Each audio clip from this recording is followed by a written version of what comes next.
Em continuidade à série osciloscópio, nós vamos ver agora medições mais avançadas, usar mais os recursos que o osciloscópio nos oferece.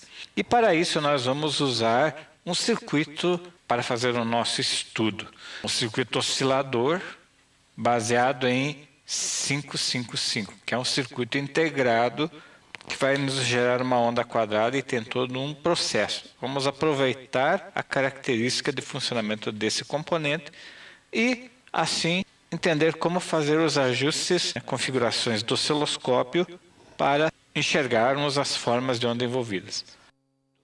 O circuito integrado 555 é um componente considerado timer e, dependendo da maneira de como eu ligo esse componente, ele pode ser configurado para funcionar como oscilador, como um temporizador ou várias aplicações de temporização. O próprio fabricante me sugere a ligação dele. Então nós vamos aproveitar essa sugestão do fabricante e fazê-lo funcionar como astável. A operação astável, na verdade, significa nenhum estado estável, então ele vai ser o nosso oscilador. Aqui já temos o oscilador funcionando, montado com o circuito integrado 555, sugerido pelo fabricante, e o efeito dessa operação astável é o LED piscando. Porém, antes que façamos qualquer medida com esse circuito, é importante o domínio teórico do processo. Quando vamos medir alguma coisa, subentende-se que eu tenha um prévio conhecimento da situação atual. Se eu quero verificar se a tensão de alimentação é 12 volts, eu já previamente sei que é 12 volts, eu apenas vou conferir. Dificilmente vou usar um multímetro para descobrir uma coisa que eu não sei o que é. Ninguém vai tentar descobrir o que tem numa tomada. Não se pega o multímetro na posição ohms para medir a resistência da tomada elétrica. Ninguém que tem algum conhecimento vai colocar um multímetro na posição ohms e colocar os fios para medir a resistência da tomada. É algo meio absurdo. Se isso soa absurdo, quando estamos tratando de osciloscópio, a mesma coisa acontece. Então, antes de eu fazer qualquer medida, eu tenho que saber previamente o que eu vou medir. Subentende-se que o usuário do osciloscópio já tem uma ideia prévia do que espera encontrar.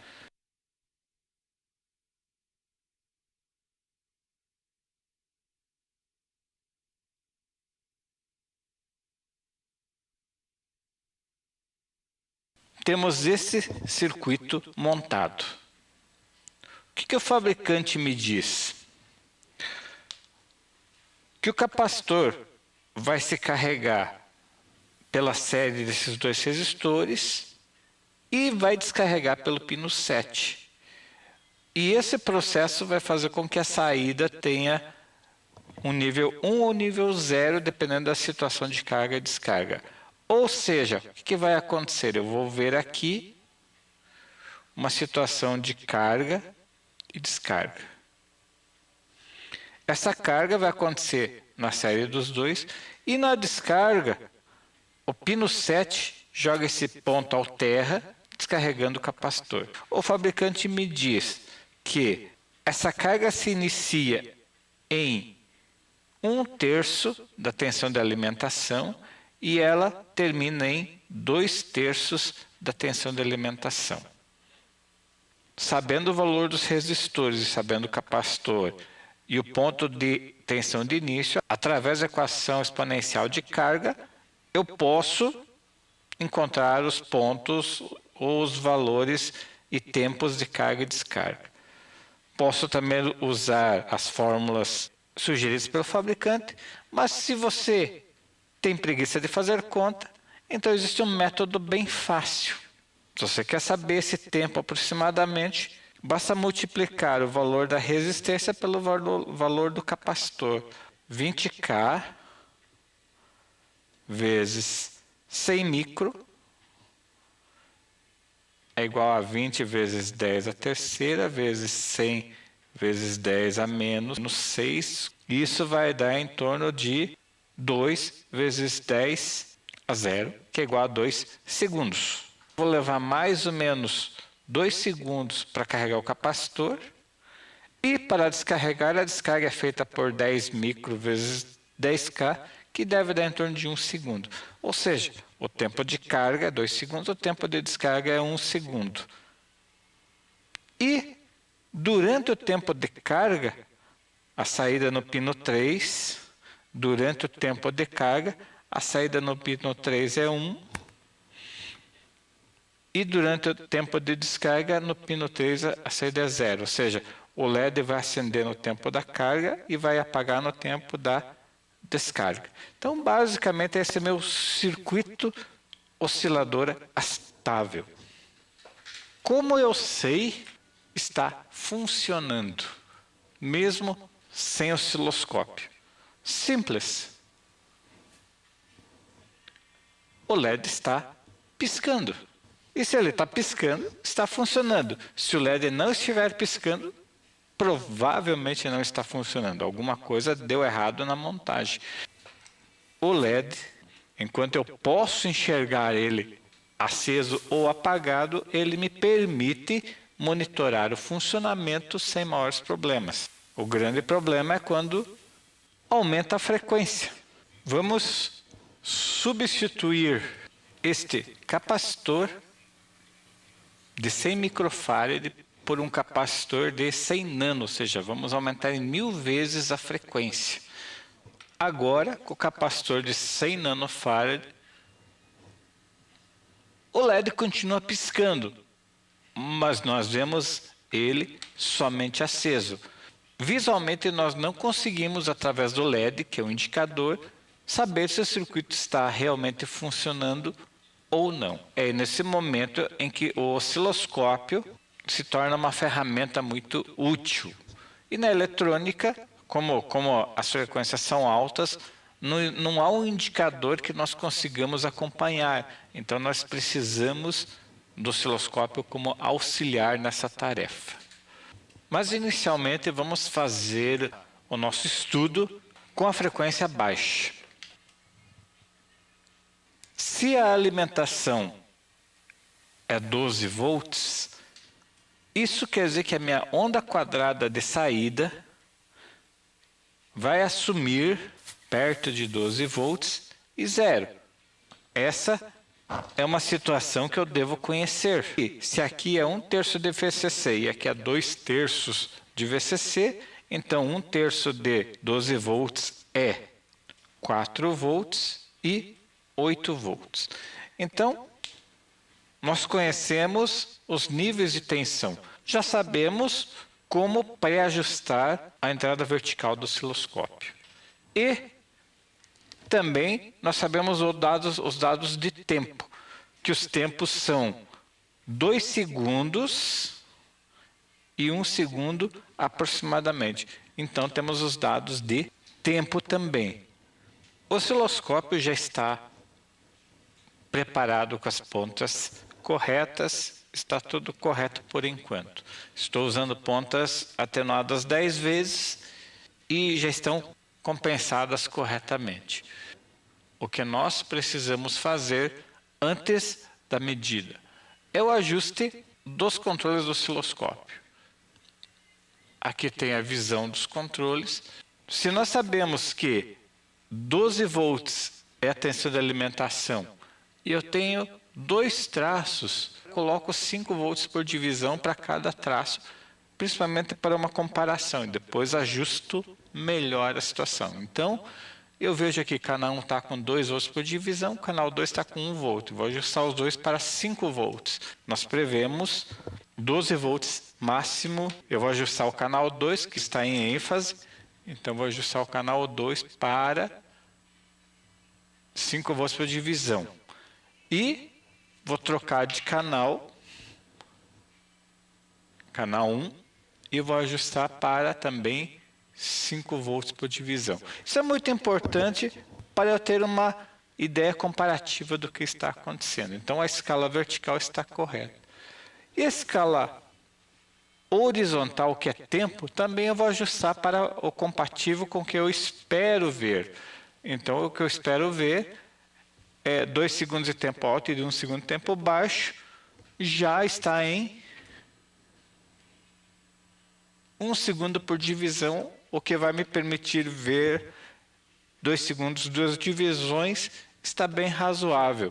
Eu posso alterar, mas 1 segundo por divisão está bom. O restante, por enquanto, não nos afeta. Isso é um detalhe muito importante, pré-ajuste, porque nós precisamos ter uma boa noção do que a gente está fazendo. Se a gente não tem o conhecimento teórico daquilo que esperamos obter, então tudo vira um chute, isso é perigoso. Equipamentos como este têm uma razoável proteção ao erro, mas existem muitos equipamentos que não toleram erros.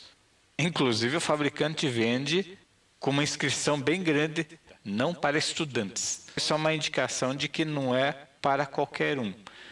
E a ideia de você pré-formatar ou pré-ajustar o equipamento diante de uma situação teórica é um costume, é uma prática que tem que ser praticada, senão você acaba se acostumando a fazer a medida antes de ajustar o equipamento ou antes de verificar se o equipamento tem condições de fazer a medida ou se você vai destruí-lo. Quanto mais sensível o equipamento, mais caro e mais susceptível a danos. Vou dar um exemplo bem simples. É um multímetro simples de elétrica, categoria 3. O eletricista pode deixar na escala ohms de resistência e enfiar as pontas na tomada. Não vai medir nada, quer dizer, vai medir alguma coisa muito maluca, mas não vai danificar o instrumento. Se ele fizer isso com instrumento de bancada, 6,5 dígitos, alta precisão, ele vai destruir na primeira tentativa o equipamento de mais de R$5.000. Se você não está acostumado a prestar atenção e a entender bem o que está fazendo, você acaba cometendo um erro muito fácil. Mais um detalhezinho de ajuste, a posição das ondas. Nem sempre eu preciso deixar as ondas no centro, então eu vou posicionar uma das ondas, pode ser o canal 2.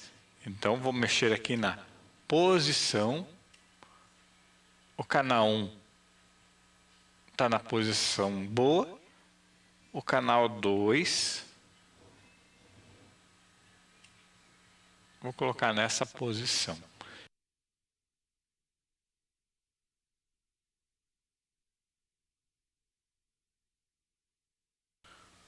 Vou proceder à medida. Vou colocar a ponta de prova do canal 1 na saída. Eu devo ver uma onda quadrada, então vamos mostrar melhor aqui. Então eu tirei a ponta,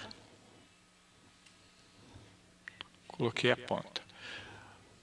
O osciloscópio está no que a gente chama de modo roll ou rolagem. Então ele está rolando. Ele já mostra em tempo real o que está acontecendo aqui. Vou fazer a seguinte jogada. Vou colocar o LED piscando, mixado com a imagem do osciloscópio, bem no comecinho aqui.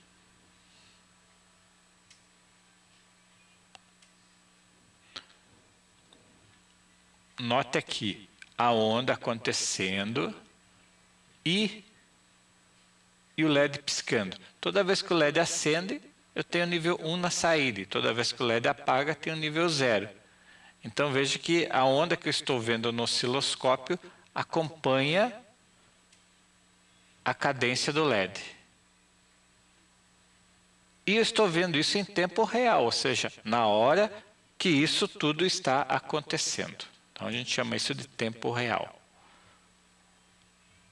Agora vou colocar o osciloscópio no capacitor. Então, eu coloquei o osciloscópio no capacitor. Estou olhando esse capacitor aqui, no nosso esquema elétrico.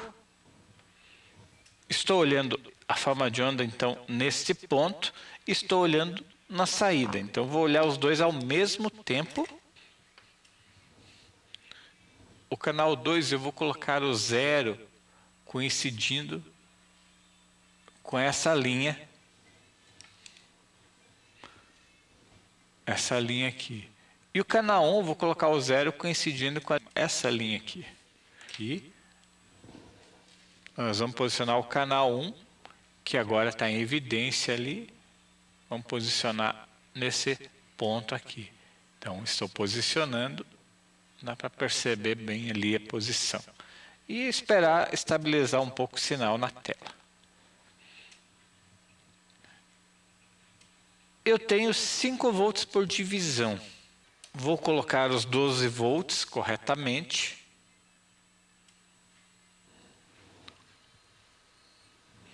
Então, eu tenho alimentado o meu circuito com 12 volts. Não estava em 12. E aí, o que eu vejo aqui? Eu estou vendo que a minha onda tem de amplitude 10 volts praticamente. Veja, eu não estou usando cursor, estou olhando na tela. Aqui tenho 5 volts por divisão. O capacitor inicia a carga em 4 volts e termina em, se isso aqui é 5 volts por divisão, aproximadamente 8 volts. Se eu melhorar para 2 volts por divisão, vamos ver como fica. Vou mudar a escala para 2 volts por divisão. Ficou no limite a posição. E vou abaixar um pouquinho, coincidindo com o 0 lá naquele ponto.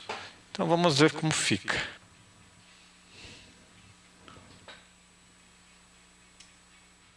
Nós podemos ver aqui 2 volts por divisão no canal 2, 4 volts.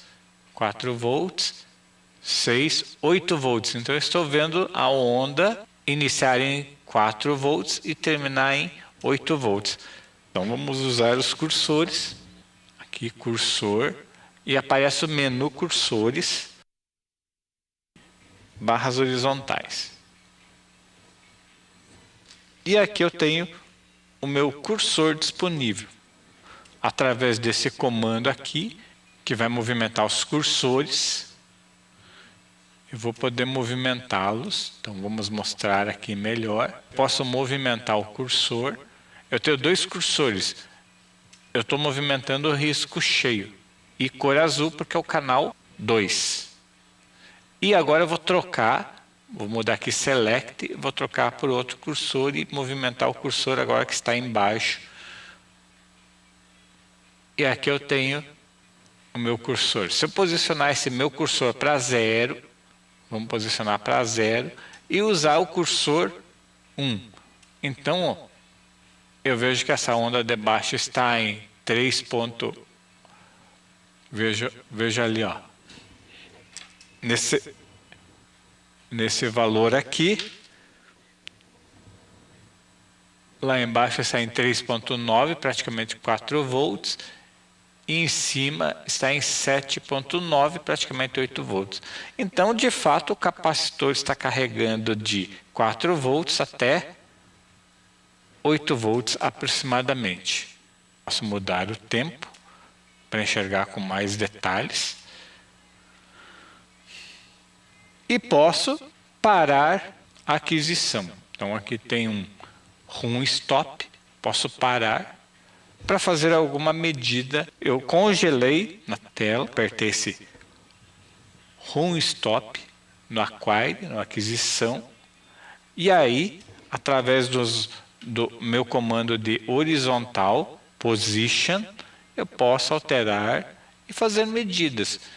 O mais importante do osciloscópio é a imagem, é o que nós estamos vendo. Se você tem muitos números na tela, isso atrapalha um pouco. Então, sempre que possível, Clear Menu, veja que Clear Menu, eu estou deixando a tela mais limpa. Eu tenho as informações em outra região da tela, eu tenho a tela mais limpa. Então, note aqui, o que eu estou vendo aqui? Estou vendo um pulso de 0, com tempo de 400 milissegundos por divisão, então dá 400, quase 800 milissegundos de tempo baixo, e 400, 800, 1200 e mais um pouquinho aqui de tempo de alto. Então aquela nossa conta que fizemos rápido, que é esta aqui, ela está um pouco errada. Lógico, ela está errada, porque na verdade faltou um fatorzinho que a gente desconsiderou e que o fabricante colocou na fórmula, mas essa conta muito simples nos fez chegar muito perto daquilo que esperávamos chegar, ou seja, me permitiu ajustar o osciloscópio para ver satisfatoriamente a forma de onda. Eu não preciso saber exatamente do valor, a não ser que eu tenha uma necessidade disso. Mas o fato de eu ter uma noção do que está acontecendo me ajuda muito a confirmar de forma prática o que está acontecendo. Se eu quiser usar o cursor, então vamos ao cursor. Eu venho aqui em cursor e bato de novo cursor. Eu quero ver tempo, então VBars. Então, bati aqui, apareceu aqui uma barrinha aqui. E essa barrinha vai se movimentar nesse ponto aqui. Aí, vou trocar de barrinha ou cursor, select, bati. Aí tem o outro cursor que está ali. E pronto. Eu tenho a medida aqui aparecendo de 696 milissegundos da diferença entre os dois cursores. Se eu quiser ver o outro tempo, eu bato em Select, vou fazer isso aqui, aí eu tenho ali 1,36 segundos no outro cursor. E aí nós temos nossas medições. Eu limpo a tela, vou tirar a minha imagem também. Então nós temos uma visualização com as medições fora do meu campo visual. Congelar a tela ajuda muito a fazer as medidas. O osciloscópio é um instrumento de visualização. Ele permite visualizar a forma de onda na tela. E a maneira como eu ajusto para ela aparecer na tela é a que melhor consigo entendê-la. Você tem a opção de ajustar vertical, horizontal e todos os ajustes para a forma de onda aparecer melhor. Esse modo de operação que está acontecendo agora é o modo roll, de rolagem. A gente chama de modo livre, para baixa frequência. Senão eu tenho que esperar a onda ser memorizada para aparecer na tela. Só que essa onda quadrada, ela tem alguns detalhes e que nesse modo eu não vou enxergar. Então eu vou fazer uma coisa diferente. Eu vou acioná-lo no modo trigger, só que eu vou mostrar só a onda quadrada. Canal 2, off. Vou desligar o canal 2. Só tem o canal 1. E vou posicionar o canal 1. Agora, vou posicionar o canal 1. Então vou posicionar para uma situação que me seja favorável aqui. Então, eu posicionei o canal 1 numa situação que eu vou entender favorável. 2 volts por divisão. Estou vendo a onda quadrada bem cheia na tela. Vou tirar os cursores que estão me atrapalhando na tela. Então, vou cursors, off e limpar a tela. Temos a nossa onda sem muita coisa atrapalhando a sua visualização. Da onda, eu vou congelar um pouquinho na Query, um stop. Eu quero olhar detalhes dessa subida, detalhe da subida da onda. Então, como é que eu vou fazer? Vou pegar aqui no meu comando Trigger, Level. Então, vou dar um run de novo. Então, bater run, vai começar a rodar a onda. Trigger, menu, vai aparecer na tela o menu do trigger. A onda que eu estou mostrando é canal 1. Então, O trigger vai ser pelo canal 1, já está acionado.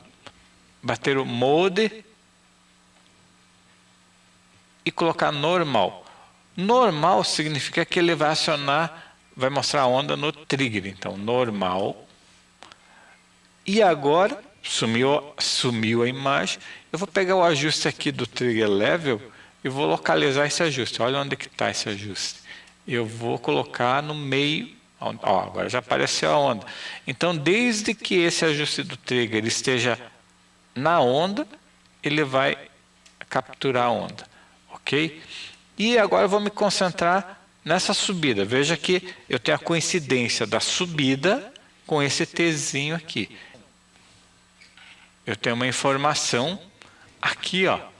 Ele está dizendo aqui, triggered, quer dizer que gatilhou. Então ele capturou a imagem. Observe uma coisa. Toda vez que o LED acender, ele vai dar um trigger, porque o LED acendeu porque deu um nível 1, ou seja, subiu. Então toda vez que o LED acender, vai dar um trigger. Ó, então, note. Nem toda vez vai acontecer porque ele está memorizando na tela e esse tempo de memorização tem que ser respeitado. Então o LED pode acender uma segunda vez, mas ele ainda está memorizando na tela, ele não vai estar pronto. Então, toda vez que acender o LEDzinho, né, vai haver um trigger. E nesse momento do trigger, nesse momento em que ocorre o trigger, veja que a onda dá uma mudadazinha, ou seja, existiu a captura. Então, isso são pequenos detalhes que a gente tem que aprender a reparar. Eu posso acompanhar melhor o que está acontecendo. E agora, eu vou fazer a mudança da escala. Então, vou mudar a escala. Olha, esse número, sempre ao mudar, olhar o que eu estou mudando. Então, tem que aprender a olhar o que está sendo mudado. Então, estou modificando e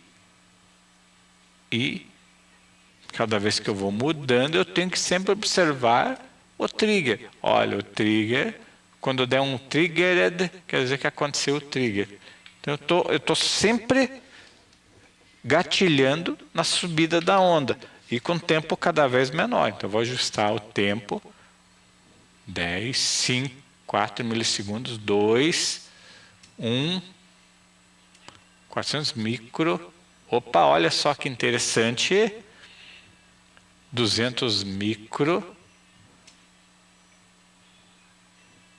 Mais um pouco. Mais.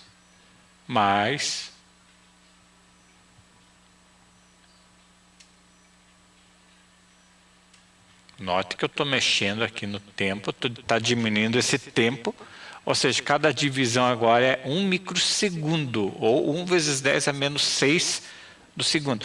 Olha o que eu já estou começando a enxergar. Eu tenho um detalhe aqui que, em condições normais ou no LED, eu não vou enxergar.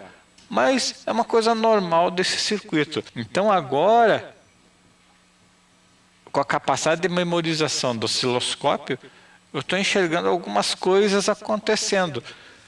Eu estou conseguindo enxergar o tempo que leva para subir e mais uma anomalia ampliada. Isso vai acontecer toda vez que der um trigger, ou seja, eu atuei no trigger, nesse comando do trigger, quando eu coloquei em modo normal, ele só vai memorizar quando subir a onda. E assim eu tenho uma visualização, até mesmo um detalhamento de ocorrências que eu não viria. Então vamos voltar na nossa onda normal com 400 milissegundos. Então quando está em 400 milissegundos, eu vou esperar dar o trigger, eu vou aguardar o trigger e está aí minha onda, menos ainda. Então vamos colocar menos ainda. Vou diminuir.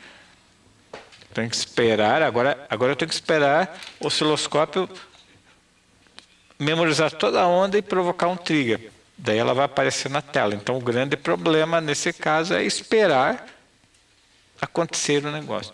Mas enfim, a onda me parece perfeita, eu não enxergo nenhum problema. porque realmente nesse tempo eu não enxergo nada. Eu preciso entender o que está acontecendo para procurar o problema. Como eu já previamente sabia que os circuitos de chaveamento, como 555, o que eu tenho aqui na saída desse 555? Um transistor e mais um outro conectados dessa maneira. Quando existe a comutação de um para o outro, eu não tenho certeza se um parou de conduzir antes do outro conduzir. Então, justamente numa transição, seja para nível 1, seja para nível 0, pode ser que momentaneamente os dois transistores conduzam junto.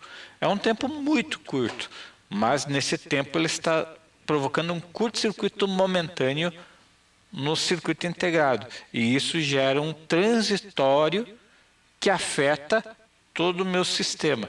Na verdade, esse transitório está acontecendo na fonte de alimentação também. Eu posso ver isso acontecendo na fonte de alimentação causado por essa comutação do transistor. Então, como eu já conheço esse efeito teórico, eu consigo, lógico, procurar esse efeito no meu circuito. Se eu não conheço essa teoria, eu não teria nem a chance de procurá-lo, porque se eu estou vendo minha clássica forma de onda quadrada, ela está bonita. Vamos ver a alimentação. Não vou mostrar os controles, aumentar a tensão por divisão. Vou ligar o canal B. Liguei o canal B e eu coloquei na alimentação. Eu coloquei em 12 volts, o traço sumiu da tela. Eu tenho que mudar a posição do canal 2 até aparecer. Ó, veja que o zero do canal 2 está aqui. Se eu colocar o zero aqui, então a alimentação vai estar 2, 4, 6, 8, 10, 12 volts aqui. E agora eu continuo com o meu trigger na subida do canal 1. Vou diminuir o tempo, estou olhando aqui, sempre olhando aqui. 2, 1. Olha, quando a amostragem consegue capturar um sinal, eu já estou olhando. Então, eu estou enxergando não só a anomalia do pulso de saída, como também quando ocorre a mudança aqui de estado, existe também uma interferência na fonte de alimentação. Então, eu estou monitorando a alimentação, só que aqui a escala é 2 volts por divisão, aqui a escala é 5. Eu vou colocar os dois na mesma escala para ter uma ideia comparativa do que acontece. Então, o osciloscópio, estou no visual dela, estou comparando, por isso que eu tenho que estar esperto nessa ideia, que é colocar os dois no mesmo, por exemplo. Então, CH1, 2, eu vou mudar para 5 volts por divisão e vou posicionar o traço para enxergar melhor esse detalhe. Pronto. Posicionar um pouco melhor aqui. Estou vendo a subida do pulso do 555 afetando na alimentação que eu estou monitorando, saída do pulso, e estou monitorando a entrada de alimentação aqui. Então, e note que toda vez que o LED acende, que é o pulso alto, as ondas se modificam na tela. Né? Existe uma reatualização das ondas. Eu tenho um capacitor aqui que está solto. Esse capacitor eu vou colocar aqui na alimentação do 555. Então ele vai tentar absorver essas variações da fonte aqui, ó. Essa variação. Então eu vou fazer diferente agora. Eu vou posicionar, esse é o poder do osciloscópio, de poder lidar com esse negócio aqui. Eu vou posicionar um pouco deslocado para aumentar essa imagem. E agora eu vou conectar manualmente esse capacitor. Conectei. Olha só, o próximo pulso, na alimentação, aquele distúrbio se foi e a minha saída também ficou menos distorcida.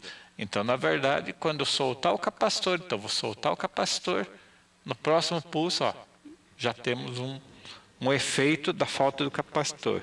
Por isso que, quando eu lido com esse circuito 555, em regra geral, eu coloco um capacitor da fonte para o terra, mais próximo possível do circuito integrado, exatamente para reduzir o ruído gerado pela comutação interna do 555. Eu consigo, através do osciloscópio, enxergar o que acontece, buscar uma solução correta, ou os efeitos das soluções implementadas. De propósito, eu fiz um circuitinho montado com solda visual. As ligações são curtas. As ligações longas, aqui eu tenho um capacitor aqui do outro lado, próximo já do meu circuito. Então, esse ruído que está acontecendo aqui é em decorrência desse comprimento desse cabo. Se eu tirar esse capacitor, então, ligar a alimentação e vamos ver o resultado de tudo isso. Então, olha que o resultado foi muito terrível. Nós temos muito mais complicações. Então, só o fato de eu colocar um capacitor aqui no meio do processo já ajuda muito o meu circuito. E assim, estou usando o poder do osciloscópio para ajudar a resolver problemas de circuito que nem aparentemente existem. Basta que eu precise ter o conhecimento teórico, saber o que eu estou procurando, entender o que eu estou procurando, para conseguir achar e resolver os problemas. O osciloscópio, como um equipamento que mostra a imagem, é muito bonita, muito legal. Mas ele, como ferramenta de busca de anomalias, você consegue resolver muitos problemas relacionados aos circuitos eletrônicos. Agora aumentei a frequência. Veja pelo LED que não está mais piscando. Ou seja, ele está piscando. É só nós que não enxergamos ele piscando. Então, aumentei a frequência, mas os efeitos do pulso continuam os mesmos. Para você perceber esse aumento de frequência, note que a atualização das ondas está acontecendo com mais frequência, eles se modificam com mais frequência. Vamos diminuir a escala horizontal. Estou diminuindo a escala horizontal. E assim eu tenho a minha onda quadrada, só que agora com uma frequência mais alta. Veja que eu aumentei 1000 vezes a frequência, porque tirei o capacitor, olhando o circuito aqui. Esse capacitor agora é 100 nano.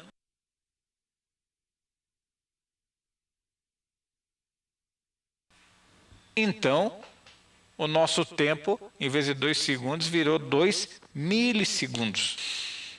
Então, eu tenho aqui 400 microsegundos. Se eu colocar 1 milissegundo por divisão, observem, eu tenho meu sinal ali mostrado. Eu tenho praticamente 1 milissegundo por divisão. Então, eu consigo ver. Como estou num tempo de comutação mais rápido, a minha amostragem já está conseguindo mostrar os picos de ruído que não conseguia mostrar em tempos mais lentos. O osciloscópio digital, ele pode te enganar, porque quando você está com tempos muito lentos, os pontos de amostragem ficam mais espaçados e, portanto, ele não consegue muitas vezes capturar o pulso. Quando estou num tempo menor, suficiente para ver os pulsos, eles já passam a ser visíveis. Então aqui já estão visíveis e eu já posso ampliar. Vou recolocar o capacitor para diminuir o tempo. Coloquei o capacitor que diminuiu a frequência, o tempo. Então, agora volta aquela nossa onda no tempo.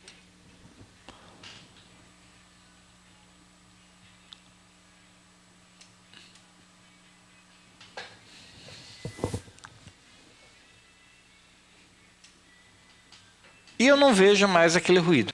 Nós vamos aqui no Acquire, na aquisição, menu.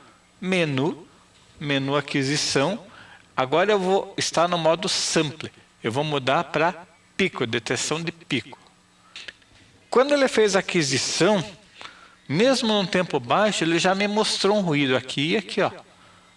Porque esse ruído, entre um sampling em uma amostra e outra amostragem, em algum momento esse pico aconteceu e naquele momento de intervalo de amostragem, ele pegou o máximo valor naquele momento. Ele capturou meu ruído, já desconfiei que tem problema, eu vou ampliar para ver melhor esse efeito.